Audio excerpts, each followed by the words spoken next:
Would GT Universe 7 win the Tournament of Power? Well, that's what we're going to be breaking down in this video and taking a look at.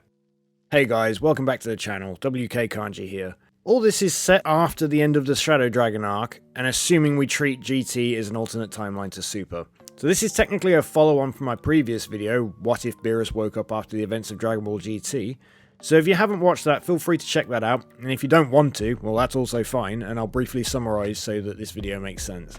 We know the events of Dragon Ball GT can't take place in the same timeline as Dragon Ball Super due to some major plot differences that happen in the events of Super, such as Supreme Kai and Kibito defusing, using the Dragon Balls, the use of God Ki and the knowledge that everybody's gained throughout the series, King Kai having his planet back, the resurrection of Frieza, and a plethora of other points that nobody can be bothered to list.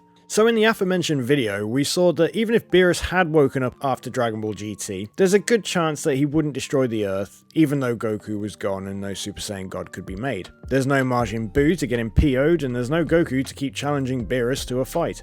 So ultimately, things will pretty much still end up the same way that they did in the end of Dragon Ball Super's Battle of Gods arc, with Beerus and Whis enjoying Earth's food, and becoming friends with Bulma. Vegeta would continue to train, and so would the rest of Goku's family and friends, as they know that Goku isn't there to protect them and that there are no Dragon Balls to wish people back with or repair the damage to the planet. With that being said, let's get into the Tournament of Power scenario.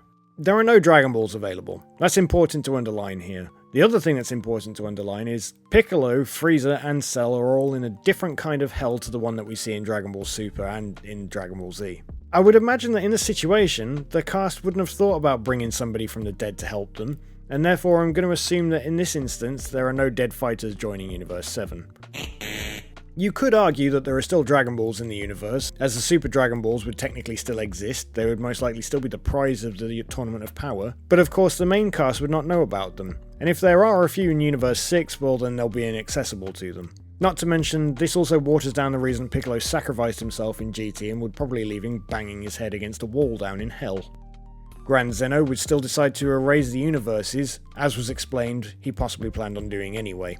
Kibito Kai, whom is still fused in Dragon Ball GT, will warn the gang and Beerus of the situation that Zeno intends to do, and they're able to prepare themselves with about as much notice as they had in Dragon Ball Super, which is not long at all. A big key difference here is that due to the fact Beerus woke up late and that Goku and Vegeta aren't training on Beerus' planet, if Champa were to visit Beerus, he wouldn't get the idea to host the Universe 6 vs Universe 7 tournament. Consequently, this wouldn't make Zeno think of hosting the Tournament of Power. However, it is possible that Zeno would have arrived at the decision to make all the universes fight due to boredom and possibly out of begging from the other gods of destruction anyway. So here we are. The Tournament of Power is decided, and it's happening. So the next thing we have to do is look at the team that Universe 7 would likely comprise, considering the fact that Goku is no longer there, and a lot of the characters in the Super's Universe 7 team is just inaccessible, or they're dead, or old. Really emphasis on the old bit. Before I get into the most likely team, remember to leave a comment on the video with the hashtag GTU7 and list your 10 GT team members. You don't have to follow the same rules I have. If your one differs from mine, I might do a video on it if it's really good, so subscribe for future videos. Interestingly, this could certainly provide Zamasu and Gawasu in Universe 10 a chance to observe the mortals of Universe 7 once again. Could it potentially end up in a similar way to the Black Arc did, with Zamasu getting a hatred for the mortals of GT? Let me know whether you'd like a continuation from this, because given that Zamasu and Gawasu would have witnessed it, it could have sparked another Zero Mortals plan for Zamasu. Things could get super interesting for GT. Anyway, the GT Universe 7 team I've assembled are as follows. So number 10, Android 17. 17 was destroyed in the Super 17 fight, and I'm unsure as to whether he was revived after the Shadow Dragon arc ended, but I assume he probably was, because the Super 17 arc wasn't his fault, and he tried to fight being taken over, and he also got revived at the end of the Majin Buu arc when everybody revived the people of Earth. So for the sake of this, we're going to assume Android 17 is alive and available, and it wouldn't take much convincing to join the team, as he'd want to apologise for the mess he caused during the Super 17 arc. Judging by the fact that 17 and 18 can fight together as they do in Super, it's a no-brainer, even if they are a bit older. Yes, 17 wouldn't be as strong as he was in Super, given that Super 17 arc showed him to be fairly average prior to the merger, but even his strength from Z would come in super handy. Number 9. Pan.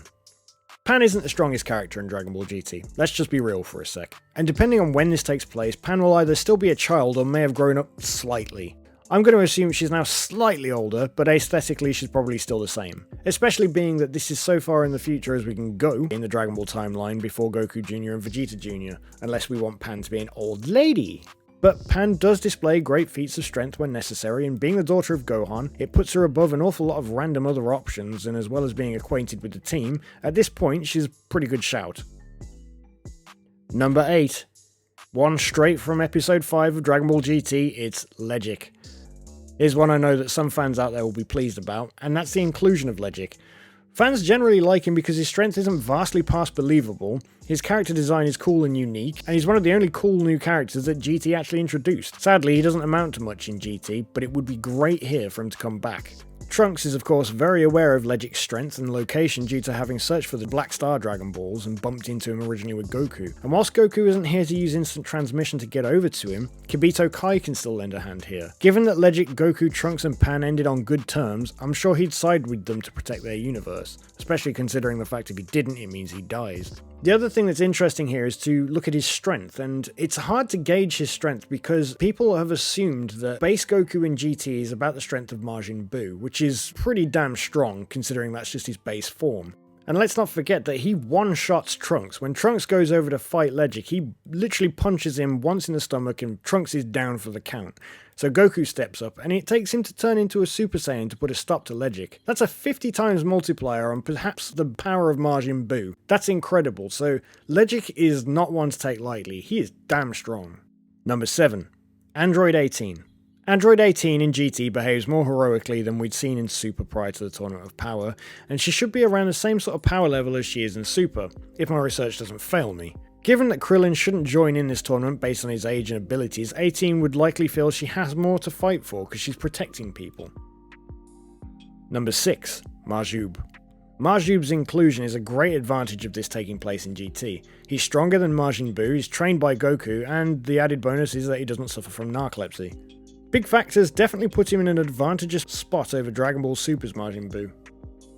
Number 5. Gohan.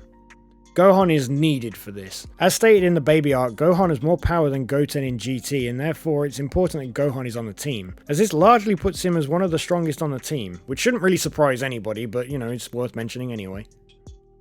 Number 4. Goten. Goten, as he's displayed in his fight against Baby, is easily distracted and a little overconfident, but his power is vital on the inclusion to the team, and it also lends to the possibility of Gotenks' fusion technique. Number 3. Ten Shinhan. Ten Shinhan at this point has definitely aged, but seeing as he never truly stops his training, Ten Shinhan is undeniably the strongest human behind Oob. And with a plethora of techniques such as the Solar Flare and the Kikoho, Tri-Beam or whatever you want to call it, Ten Shinhan is a great choice. Sadly, by the end of GT, there aren't a great amount of fighters left to choose from, and therefore, whilst Ten Shinhan isn't a great powerhouse to the team, he will certainly help clear out some of the weaker fighters in the tournament. He might not have been everybody's first choice, but he's one of the best options. Number 2. Vegeta. Vegeta's training is going to have certainly stepped up since Goku's departure, but even with that in mind, the thing we have to consider here is the power of Super Saiyan 4. Many people can test the power levels for fun, but whether we like it or not, Super Saiyan 4's feats don't really compare to Super Saiyan Blue outside of Dragon Ball Heroes. It is a controversial topic to mention, but for the accuracy of the video, it's important to mention that Super Saiyan 4 hasn't really got the feats that we can use to say it's as strong as Super Saiyan God Super Saiyan. And number 1, Trunks, the team captain. With clear leadership skills and motivation to save the universe, GT Trunks has the compassion of the humans, the strength of the Saiyans, and the intelligence of his mother. One would argue he actually makes a better captain than Gohan in this situation. In an all-or-nothing situation, a fusion with Goten would be crucial and perhaps one of the only options they have, but of course they would need to be careful because an elimination would get rid of both him and Goten.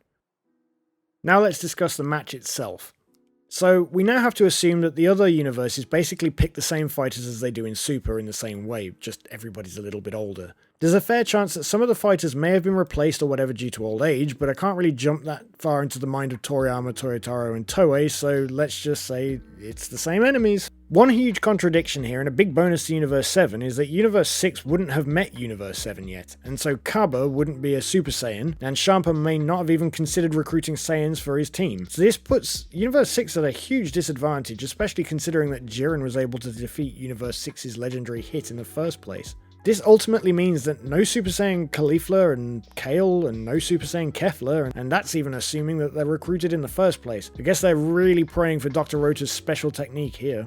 The elimination of most of the universes would probably happen in a similar order, perhaps Universe 6 going a little earlier on. But if we're talking strictly the Universe 7 team, I imagine Goten, Legic and Pan have the highest chances of being eliminated first, which is of course a massive disadvantage to Universe 7 because without Goten there's no Gotenks, so unless they had already fused, there's little hope remaining for Gotenks, if Goten is eliminated. But knowing that the Tournament of Power lasts 48 minutes, this would mean that they'd probably have to wait at least 18 minutes before fusing. But we do know that Trunks and Goten like to fight as a team, so perhaps that keeps Goten around a little bit longer, especially if the team have thought about protecting Goten in this way.